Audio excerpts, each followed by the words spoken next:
Today in Hubby's Creations, we make a box to cover up some wires. Stay tuned. I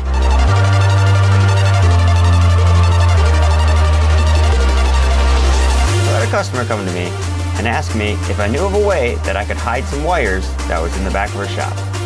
After a little discussion, we came up with this box. This box is made up of pine boards because I knew I was going to paint it anyway.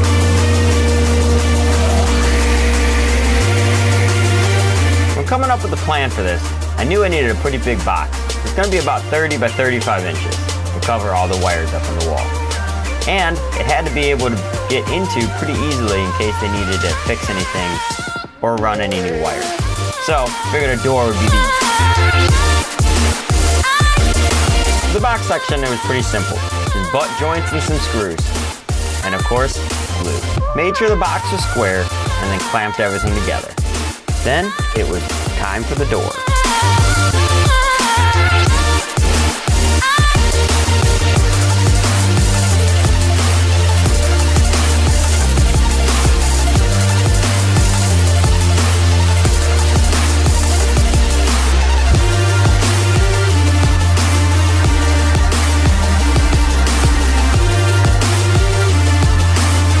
The door is just a simple shaker style door with a little bit of a twist.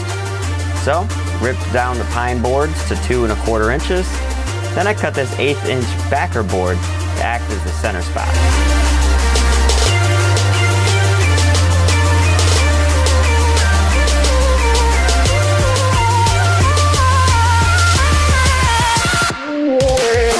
And sometimes measuring is good, but sometimes just scribing a line is more accurate.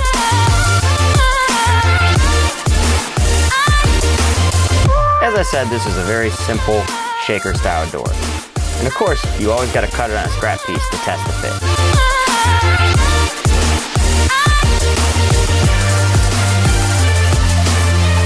And of course, my kids had to come and help.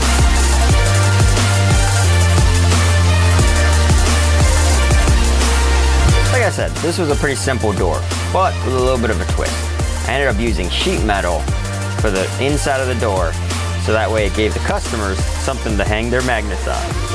I figured this door is not going to get that much use, so there's no point of putting a really good hinge in it. So I just chiseled out some space for the hinge to go to, and then installed it. And there's a shot of that metal, showing up really nice.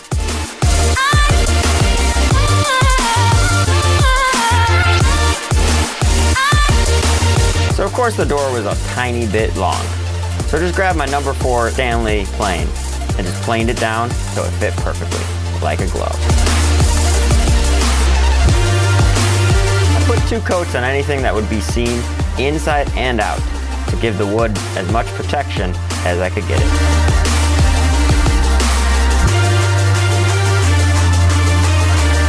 Of course, I took out the piece of metal while I was painting, so I wouldn't have to try to worry about cleaning it up. And let me tell you what, that was kind of a mistake. I ended up having to trim the metal down and using construction adhesive to glue it to the panel.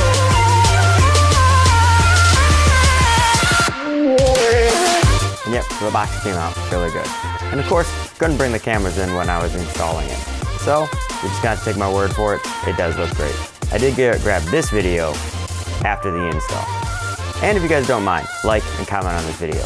And if you want to stay up to date, definitely give it a subscribe. Well, thank you guys for watching, and you guys have a great time in your shop.